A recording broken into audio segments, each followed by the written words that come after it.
Shalom Bapak Ibu Saudara, selamat datang dalam ibadah online GBI Grace Community Center. Merupakan sebuah kebanggaan bagi kami jika Bapak Ibu dapat beribadah bersama-sama dengan kami melalui channel YouTube Grace Community Center. Kami yakin dan percaya bahwa Roh Kudus dapat bekerja dimanapun kita berada. Karena itu saat ini siapkan hati dan siapkan roh Bapak Ibu Saudara untuk mengikuti ibadah ini dengan baik. Jika Bapak Ibu Saudara merasa diberkati dengan ibadah ini, silakan tekan tombol subscribe untuk mengikuti kami di channel YouTube Grace Community Center. Dan juga jika Bapak Ibu membutuhkan pelayanan doa, silakan menghubungi kami melalui nomor WhatsApp yang tertera ataupun juga mengirimkan pesan melalui Instagram dan Facebook GBI Grace Community Center. Terima kasih, selamat beribadah. Tuhan Yesus memberkati. Shalom, selamat hari Minggu Bapak Ibu Saudara sekalian. Kembali lagi dalam ibadah kita bersama-sama pada saat ini. Mari kita siapkan hati kita mau menyembah Allah kita mau menyembah Tuhan kita. Dia Allah yang sungguh baik. Mazmur 103 ayat 1 dan 2 berkata, "Pujilah Tuhan hai jiwaku, pujilah namanya yang kudus hai segenap batinku. Pujilah Tuhan hai jiwaku dan janganlah lupakan segala kebaikannya. Sebab dia Allah yang mengampuni segala kesalahan kita. Dia Allah yang menyembuhkan kita. Dia Allah yang melakukan kebaikan dalam kehidupan kita." Maka dari itu mari kita angkat syukur kita. Tuhan, kami mengucap syukur Tuhan pada saat ini Tuhan. Kami bersama-sama menyiapkan hati kami. Kami mau fokus hanya kepadamu Tuhan. Kami mau meninggikan namamu, menyembah namamu. Sebab Kau Allah yang hidup. Kau Allah yang layak terima segala pujian kami Tuhan. Ini pujian kami, ini penyembahan kami Tuhan. Dalam nama Tuhan Yesus Kristus, kami siap untuk menyembah-Mu Tuhan. Haleluya. Haleluya. Sebab kasih-Mu Tuhan telah mempesona diri kami.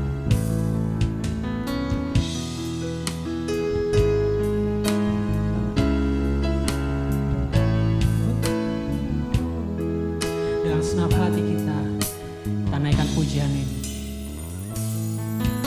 Tuhan, kasih-Mu sungguhlah mempesona diriku.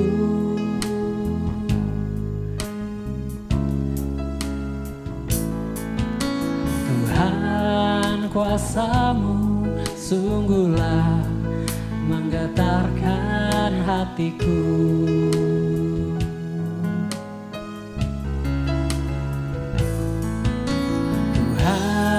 Kasih-Mu sungguhlah mempesona hatiku. Kuasa-Mu Tuhan yang sempurna. Tuhan, kuasa-Mu sungguhlah menggetarkan hatiku. Kasih-Mu ya Tuhan,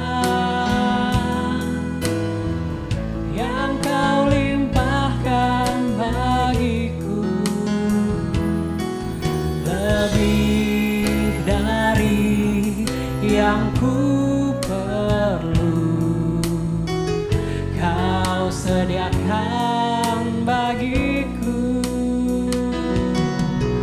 Ku sembah Kau Tuhan sepanjang umur hidup kami, sepanjang umur hidupku, sepanjang umur hidupku. Sembah Kau Tuhan sepanjang umur hidup kami. Sebab hanya Kau Allah yang begitu baik dalam kehidupan kami Tuhan. Tuhan, kasih-Mu sungguhlah mempesona diriku. Kuasa-Mu Tuhan, Tuhan kuasa-Mu sungguhlah menggetarkan hatiku. Kasih-Mu ya Tuhan, yang Kau limpahkan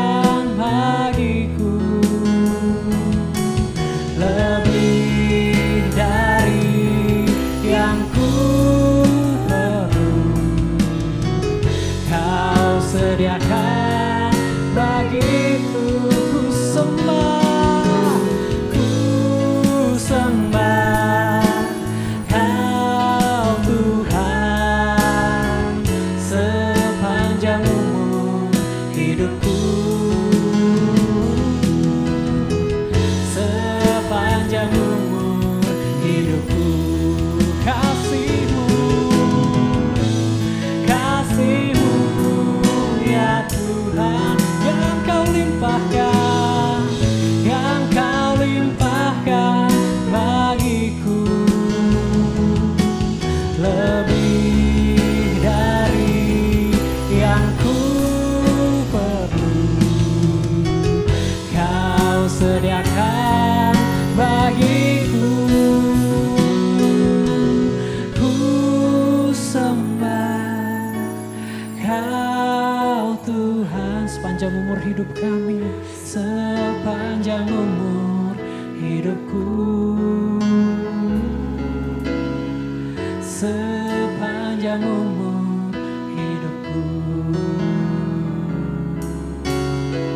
sepanjang umur hidupku. Haleluya.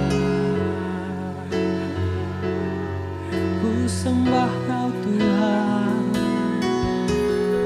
sepanjang umur hidup kami. Kami mau menyembah-Mu sebab kasih-Mu, kuasa-Mu sempurna dalam kehidupan kami. Kami bersyukur, kami bersyukur. Terima kasih Tuhan. Mari angkat pujian, mari angkat syukur-Mu, mari tinggikan namanya. Sebab Dialah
Sebab tak terbatas kasih-Mu dalam kehidupan kami Tuhan.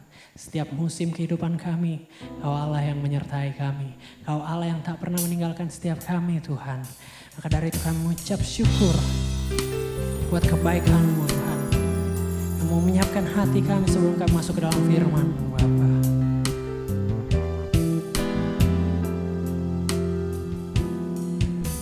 Semusim berlalu, namun Kau selalu peliharaku.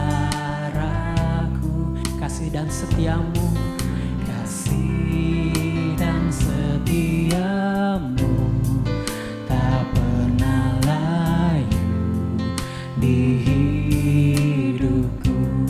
Semusim berlalu, namun Kau selalu peliharaku. Kasih dan setiamu tak pernah layu di hidup. Lebih luas dari samudra. Kebaikan-Mu Bapa takkan habis di hidupku. Lebih tinggi dari cakrawala, tak terbatas kasih-Mu. Sungguh lebih luas dari samudra. Kebaikan-Mu Bapa takkan habis di hidupku. Lebih tinggi dari cakrawala, tak terbatas kasih-Mu. Sekali lagi dengan senap hati. Lebih luas dari samudra. Kebaikan-Mu Bapa takkan habis di hidupku. Lebih tinggi dari cakrawala, tak terbatas kasih-Mu. Sungguh ku bersyukur, tak terbatas kasih-Mu. Sungguh ku bersyukur, tak terbatas kasih-Mu. Sungguh ku bersyukur. Sungguh kami bersyukur Tuhan, tak terbatas kasih-Mu dalam kehidupan kami. Sebentar lagi kami akan mendengarkan firman-Mu Tuhan. Berkati hamba-Mu, biar kiranya apa yang Ia sampaikan Tuhan boleh menjadi berkat buat setiap kami. Dalam nama Tuhan Yesus Kristus kami siap mendengar. Haleluya. Amin. Bapak Ibu Saudara, salah satu cara untuk kita memuliakan Tuhan juga adalah melalui pemberian kita. Tiba saatnya kita dapat memberi persepuluhan dan persembahan kita melalui transfer ke rekening yang tertera di layar Bapak Ibu, atau juga dengan men-scan kode QR yang ada di layar. Atau Bapak Ibu Saudara dapat membawanya ke kantor gereja pada hari kerja. Mari kita berdoa untuk persembahan kita. Bapa di surga, terima kasih bahwa Engkau selalu menyediakan segala yang kami butuhkan. Terima kasih bahwa Engkau selalu mencukupkan apa yang menjadi kebutuhan kami tepat pada waktunya. Terima kasih juga Tuhan untuk benih yang Kau berikan kepada kami, baik benih roti untuk kami makan maupun benih untuk kami tabur. Saatnya Tuhan kami akan menabur benih kami Tuhan, biar kiranya Engkau yang memberkati dengan limpah pemberian kami ini. Terima kasih Bapa, dalam nama Anak Yesus Kristus kami berdoa dan mengucap syukur. Amin. Shalom, haleluya. Kesempatan ini kita mau belajar bersama tentang mimpi manusia sejak zaman dulu kala. Mimpi kebanyakan orang yang sekarang banyak diceritakan, banyak dibagikan di dalam pembicaraan-pembicaraan. Ya, mimpi ini merasuki di dalam pikiran dan hati banyak orang. Mari kita mulai belajar dari firman Tuhan dari Lukas pasal 18. Lukas pasal 18 ayat 16 sampai yang ke-19.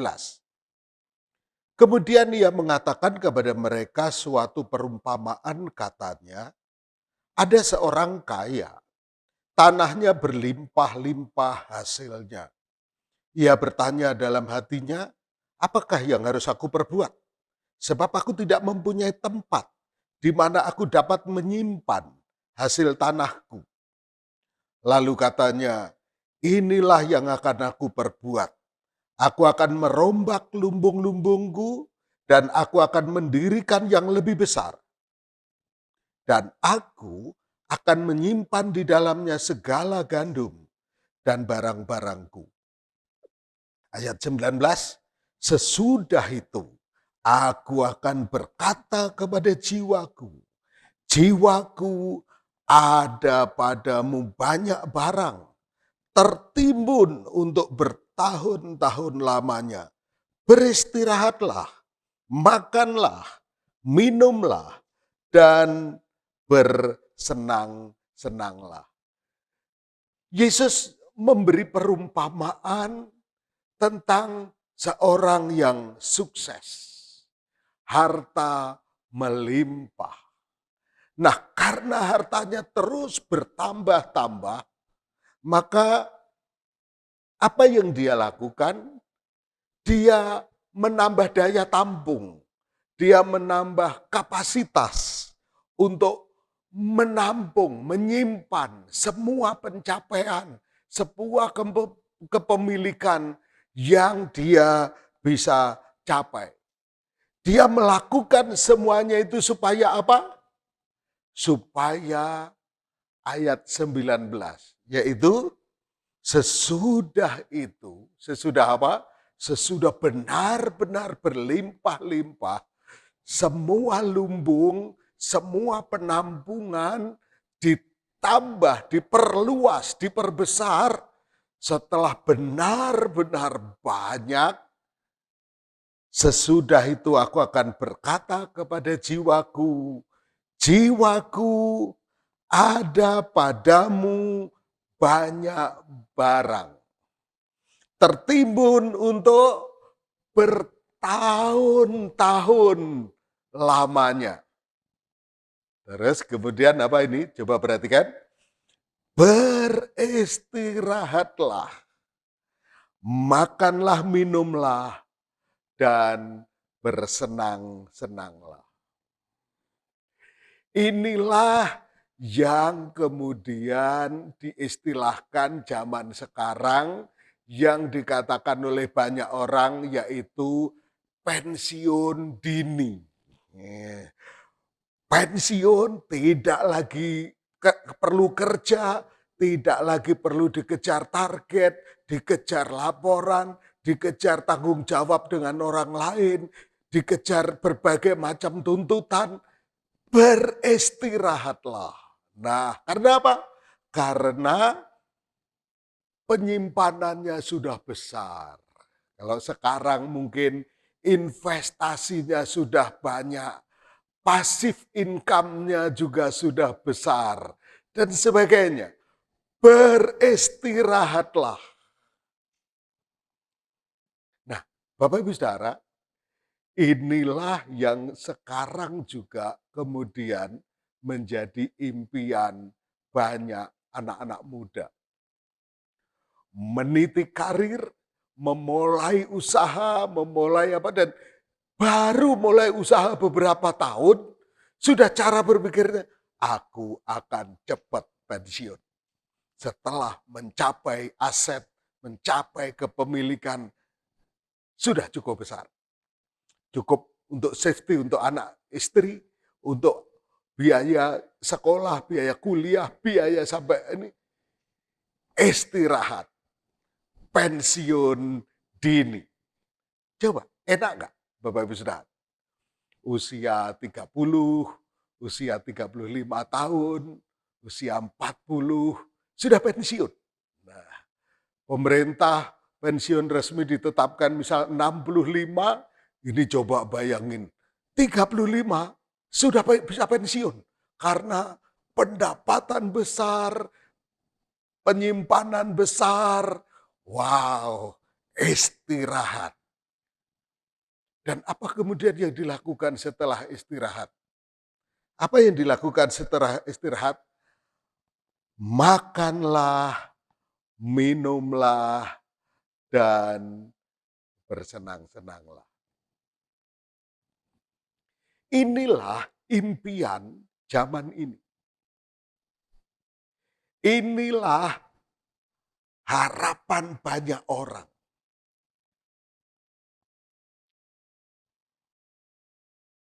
Pensiun dini, bersenang-senang, menikmati apa yang dia punya dan apa yang dia bisa lakukan.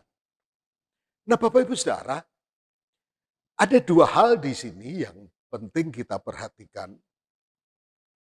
Banyak orang memiliki dua hal ini tentang pensiun, yaitu yang pertama pensiun yang gagal. Pensiun yang gagal mengalami kegagalan finansial, keuangan.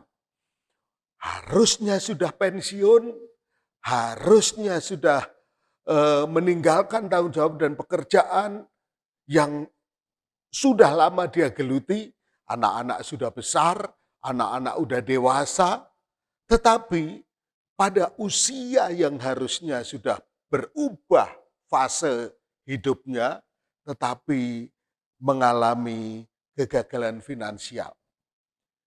Hidup dalam kekurangan, bahkan bisa jadi memiliki banyak tanggungan hutang. Bahkan dia gagal meninggalkan warisan yang layak untuk anak-anak. Ini satu ekstrim yang pertama, yaitu pensiun yang gagal. Karena itu orang demikian usia 60, 65, 70, 80 masih terus berjuang, masih terus melakukan upaya untuk mencari nafkah. Apakah ini berdosa atau salah? Saya tidak berbicara demikian. Tetapi inilah keadaan yang kita bisa lihat di tengah-tengah masyarakat, di lingkungan kita. Tapi yang kedua adalah pensiun yang saya sebut, ini istilah saya, pensiun yang egois, yang jauh dari rencana Allah. Mari kita perhatikan seperti anak muda tadi yang dia berpikir, dia bekerja, dia berusaha, dia ingin memperbesar kapasitas, dia ingin mencapai lebih banyak, tapi ujung-ujungnya yaitu apa? Beristirahatlah, makan, minum, dan bersenang-senanglah. Jadi semua pencapaian, semua kepemilikan itu akhirnya ujungnya hanya untuk apa? Beristirahat, makan, minum, dan bersenang-senang. Karena itu, Tuhan Yesus kemudian melanjutkan ini dengan ayat-ayat yang saya pikir ini penting untuk kita perhatikan. Lukas 12 ayat 20 dan 21. Tetapi firman Allah kepadanya, hai engkau orang bodoh. Pada malam ini juga jiwamu akan diambil daripadamu. Dan apa yang telah kau sediakan, untuk siapakah itu nanti? Demikianlah jadinya dengan orang yang mengumpulkan harta apa? Bagi dirinya sendiri, jikalau ia tidak kaya di hadapan Allah. Nah, coba perhatikan apa yang terjadi kalau malam ini Kalau malam ini jiwamu diambil daripadamu, sebetulnya semua kita sadar bahwa hidup kita dari hari ke hari, dari sehari ke sehari. Kita tidak sanggup memprediksi sebegitu jauh. Memang kita bisa berencana, tetapi sebetulnya kemampuan kita untuk itu terbatas. Karena itu titik penekanan dari pesan Yesus ini yaitu demikianlah jadinya dengan orang yang mengumpulkan harta apa? Bagi dirinya sendiri. Bagi dirinya sendiri. Nah, itulah ironi dari apa yang sebetulnya menjadi mimpi banyak orang. Mengumpulkan banyak dan setelah itu kita bisa bersenang-senang.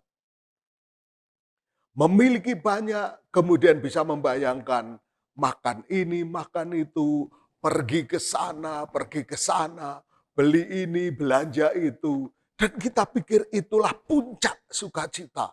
Itulah puncak idaman dari kehidupan yang tertinggi yang kita bisa bayangkan.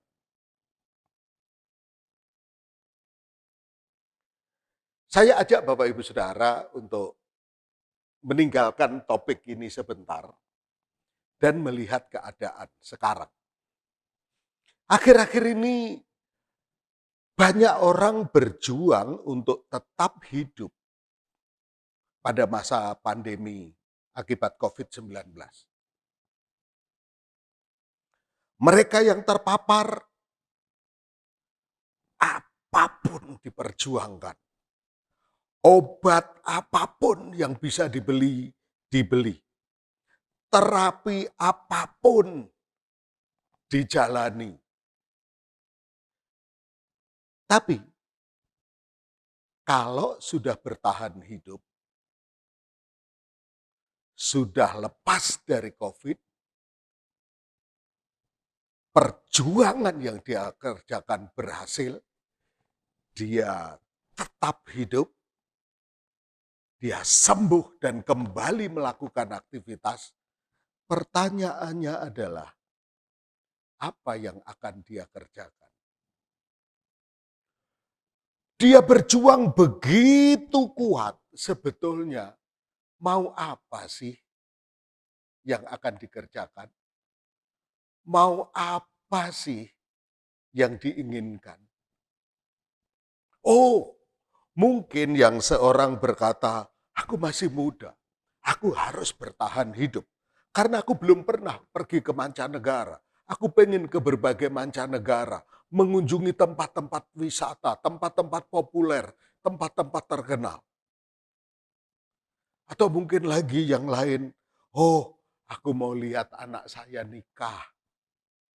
Aku mau lihat anak saya mau nikah, saya harus hidup. Saya harus bertahan, saya harus berjuang. Anak saya mau nikah. Atau mungkin aku sudah menabung dari lama untuk beli rumah yang baru. Aku kumpulin, aku berjuang siang malam. Aku sudah berhasil beli rumah. Masa aku tidak menikmati? Aku harus bertahan, aku harus hidup.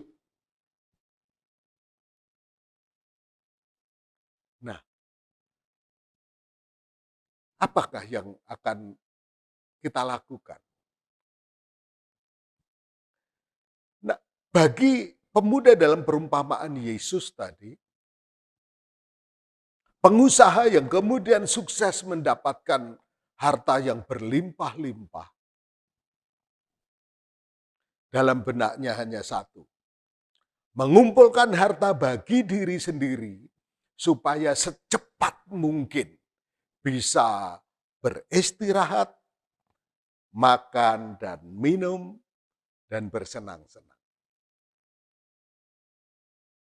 Akhir-akhir ini kita dikejutkan dengan berita sepasang suami istri, public figure yang ditangkap polisi karena narkoba. Kalau kita amati dan kita lihat sepanjang yang ditampilkan di dalam media, ini adalah tokoh yang cantik. Lakinya gagah, keren, kaya, ternama, bahkan punya kuasa. Nah, coba kalau kita ngikutin media sosialnya, waduh, hidupnya bersenang-senang, makan, minum, bepergian, bersenang-senang.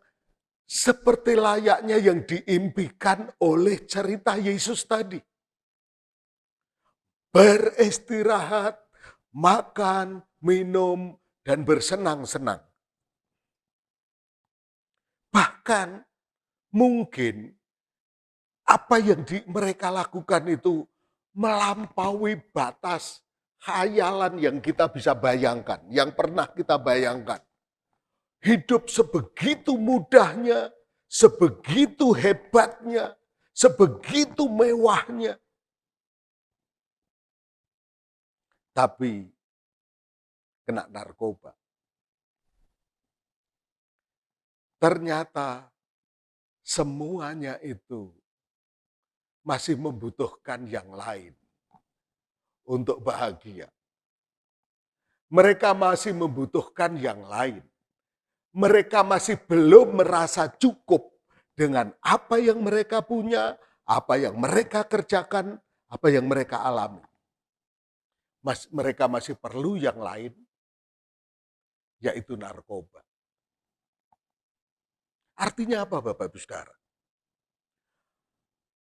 Cantik, keren, kaya, populer, penuh kuasa. Ini contoh yang sangat jelas. Tapi hampa, sia-sia, tidak bermakna. Nah, Bapak Ibu, ada perkataan demikian. Many people climb unto the top until they know that they climb the wrong wall. Banyak orang memanjat sampai di puncak. Sampai mereka tahu bahwa mereka telah memanjat dinding yang salah. Ada banyak orang berjuang mencapai sesuatu, tapi setelah di sana, dia baru sadar apa yang dia kejar itu sia-sia. Karena itu, pelajaran yang penting bagi kita bahwa kita tidak harus mengalami semua hal. Kita bisa belajar dari kesalahan orang lain, tapi kita juga belajar terutama dari firman Tuhan. Kalau saya sampaikan ini, Bapak Ibu Saudara, ini bukan sekedar dalih atau usaha untuk menghibur diri. Karena saya tidak berhasil menggapai seperti apa yang mereka tampilkan. Bukan. Ini bukan untuk menghibur diri saja. Tetapi kita bisa melihat contoh yang nyata itu. Bahwa dengan semua keunggulan yang mereka punya, toh mereka masih perlu yang lain, yaitu narkoba. Karena itu ide pensiun dini, bersenang-senang, makan, minum, dan beristirahat adalah ide yang mementingkan diri sendiri, yang egois, yang ujung-ujungnya adalah kehampaan. Ujung-ujungnya adalah kesia-siaan.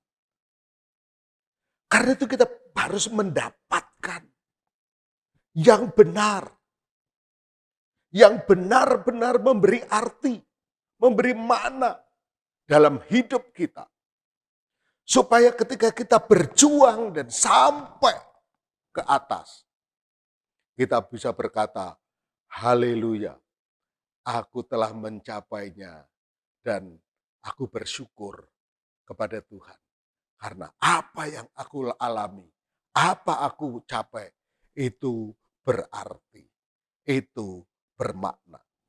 Nah, bagaimana kita belajar dari apa yang disampaikan oleh Paulus di dalam kitab Filipi? Paulus mengatakan dalam kitab Filipi 1 ayat 21 dan 22, karena bagiku hidup adalah Kristus dan mati adalah apa? Keuntungan. Bagiku hidup adalah Kristus dan mati adalah keuntungan. Ayat 22, tetapi jika aku harus hidup di dunia ini, itu berarti bagiku apa? Bekerja memberi buah. Bekerja memberi buah. Artinya seluruh hidup ini punya tujuan yang jelas. Yaitu bekerja untuk memberi buah. Buah apa? Buah untuk Tuhan. Buah pertobatan kita. Buah roh, buah perubahan sifat kita. Maupun buah jiwa-jiwa baru yang kita persembahkan untuk Tuhan. Buah pelayanan kita yang kita persembahkan untuk Tuhan. Akhirnya hidup kita, hidup untuk berbuah. Yang kita persembahkan untuk Tuhan. Saya harap kita semua tidak salah menangkap apa yang saya sampaikan. Allah tidak pernah mengutuk kekayaan. Perencanaan keuangan dan pensiun. Tidak pernah begitu. Allah tidak pernah mengutuk baik itu kekayaan, perencanaan keuangan, maupun pensiun. Di Alkitab ada contoh tentang pensiun. Misal apa yang dijalani oleh orang-orang Lewi.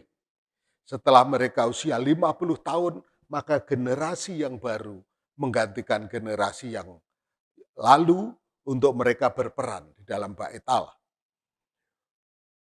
Tetapi Allah punya rencana yang mulia dalam hidup kita.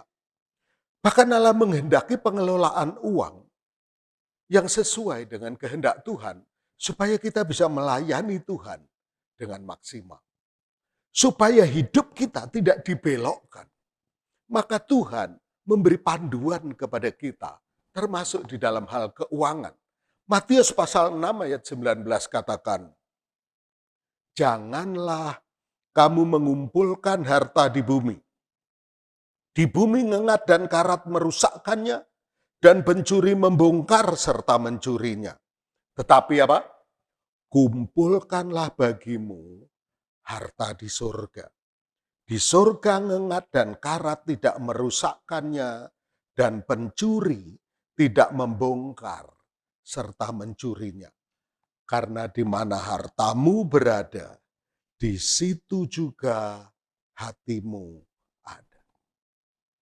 Yesus ajarkan kepada kita, kumpulkanlah harta di surga.